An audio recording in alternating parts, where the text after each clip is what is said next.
my beloved son. This is my beloved son.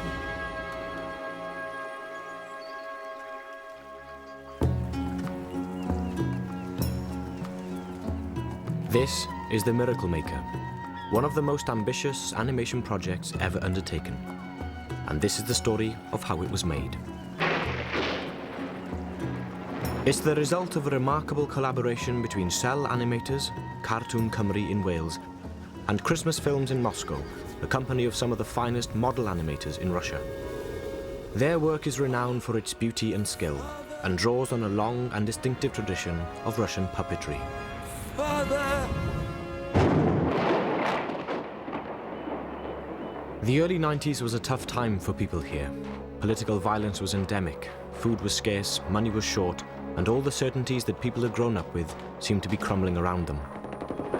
But in times like these, you need to dig deep to find something to sustain the spirit, be it art, religion, or even filmmaking. The project began in 1995. It would take 5 years to complete and would leave none of the participants unchanged. When I was first asked to do it, I sat there for a minute and I thought, suddenly all these people who'd done it before, all the great artists came in and stood in a great line, and there was Michelangelo and there was Rembrandt and there was Pasolini and Beethoven and everybody, and I thought, who am I to do this, after they've done it? And then I thought, well, why not? The editorial team got together and sort of drew up a wish list of actors to play Jesus, and there's certain givens, aren't there? We knew that it had to be a young man in his 30s. And right from the start, Ralph Fiennes was at the top of that wish list. My father's house is a house of prayer. But you have made it into a den of thieves! Thieves! When I knew it would be done with the Russian animation team, I was very excited, but also it's a great story. I mean, it is just a great dramatic story, whatever area of belief you come from. But seeing it today, I'm completely moved and blown away by the quality of the animation and the characterization in the faces. What is it about modern animation that makes it so special?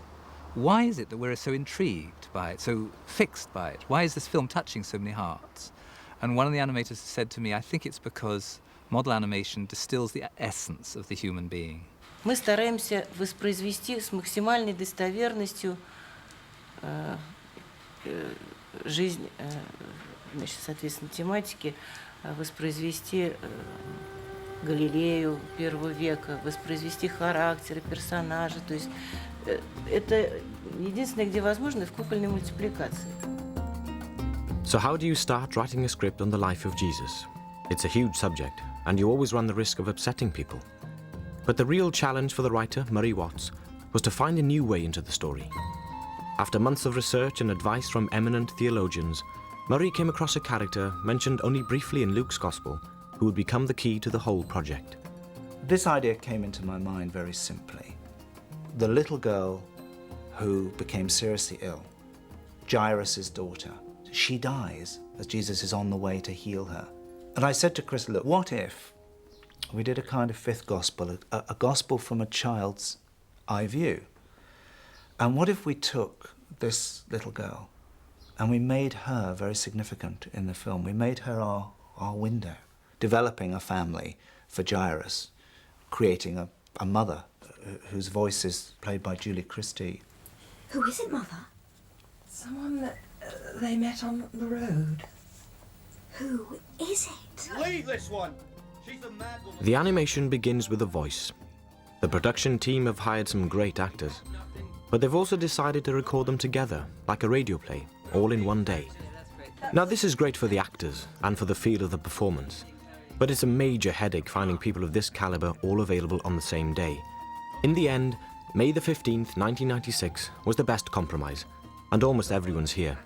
Fish during the day. They hide from the sunlight. Make a way in the desert! Prepare a straight path for the Lord, who is coming! What I think is a huge advantage of doing it like this is that all the baggage that goes with a well-known actor if you don't immediately recognize their voice, you're understanding the story and seeing what the animators have done. So your sense of disbelief can be suspended. Whereas if you see Al Pacino as Jesus and Harvey Keitel as Mary Magdalene or whatever it is, there's all this baggage that comes with them. You know all their other parts if they're famous. Hands up, mate! I'll kill you, murderers. Oh, you want money? You want money? No. No. No, I will not listen to them. I will go. I will go to Jesus. You will? Yes. And you will be healed by his power. By the power of God. Follow that, as they say. And that's exactly what I had to do when it came time to do the Welsh language version. But this is different. Now the animation is complete, and I have to match my voice to the puppets, rather than the other way around. I also want to create my own performance, and that's quite tricky when you've got another actor's voice in your headphones, especially when it's Ralph Fiennes. Tell. Dwed wrth bawb. Dwed wrth Pedr. But it's not just the Welsh actors who have to do this. Actors all over the world will be doing it, in many different languages, if the film does well. Os gen ti unrhyw beth I ddeud am y cyddiadau yn derbyn?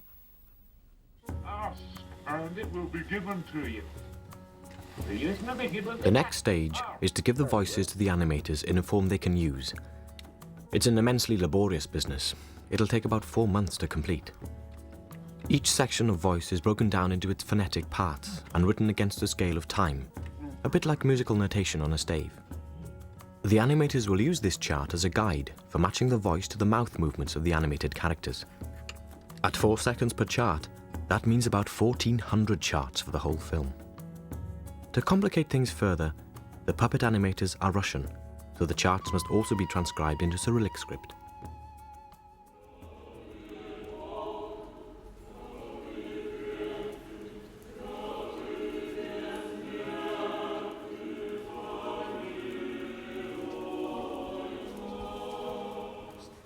People have tried for centuries to convey an impression of what Jesus looked like. We're used in the West to a very naturalistic tradition since the Renaissance, in which Spanish painters show the wounds of Jesus, show the agony of Jesus, and show him as if he were standing next to us. In the East, in the Byzantine tradition, still preserved in the Greek and Russian churches, you have a quite different tradition in which the attempt made by the artist is definitely to remove Jesus from real life and to try and convey a sense of transcendence, of the superhuman, of the risen Christ. Getting the image of Jesus was always going to be a difficult job because obviously everybody's got a different idea of Jesus and there are so many images from art history that have come down to us, you know. So we both started working on it, for East and West, and the Russians came up with stuff which was very much based on the icon tradition. It's very beautiful, but I thought very bland. And I came at it from the exact opposite direction, and I got a comic strip artist called Mike McMahon to work on it. What he did completely freaked everybody out, East and West, because it was so kind of hard and brutal and you know, broken noses and big muscles. And it was only when I started looking at more photographs of real people from the region that things started to come. And I found a beautiful picture of a Bedouin tribesman. And from that, I developed this drawing, which everybody seemed to love. The final element came when the Russians saw Ralph, and they took loads of pictures of him when we did the recording, and they took all those home, and they started to subtly, just very subtly, alter the 3D version that we'd already got, and just add some of his features into it. And the final image, of course, was this. Oh, push the boat further out. Out? Yeah, into the deep. Why? What for? Let your nets down for a catch, of course. No one catches fish during the day. They hide from the sunlight, right down in the depths. But if you insist, I'll let them down. We could be here for hours. Simon! Could be here for days. Oh. Simon! What is it? What? Pull! Pull! I can't! They'll break the net! Getting from the drawing stage to the models takes several months. Everyone wants to get it right, and several thousand faxes later, the designs are finally agreed. The heads are sculpted in clay and then cast in acrylic. Once that's done, the construction of the models can begin. Создается вот такой вот скелетик.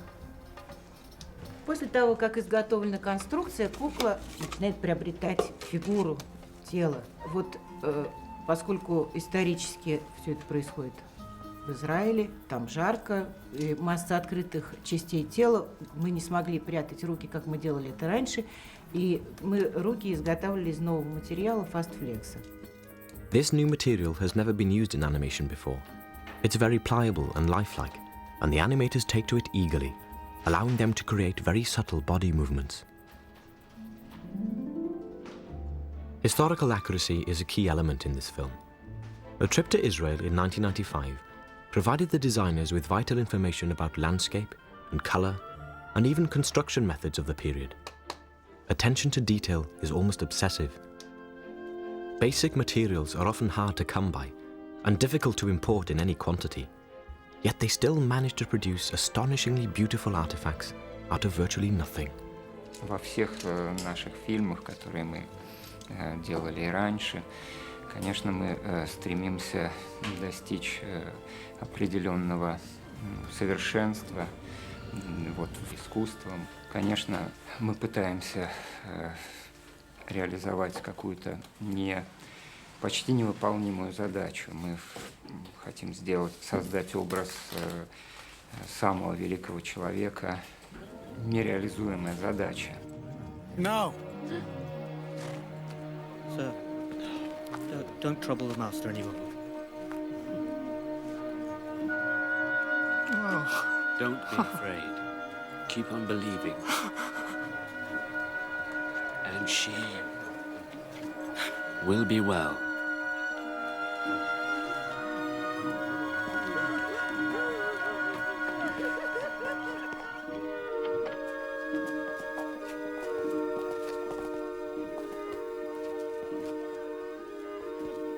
Little girl, rise. It's time to get up.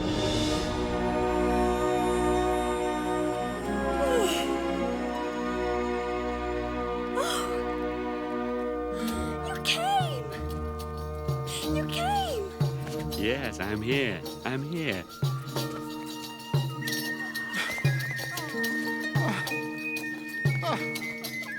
She's hungry. Fetch her something to eat.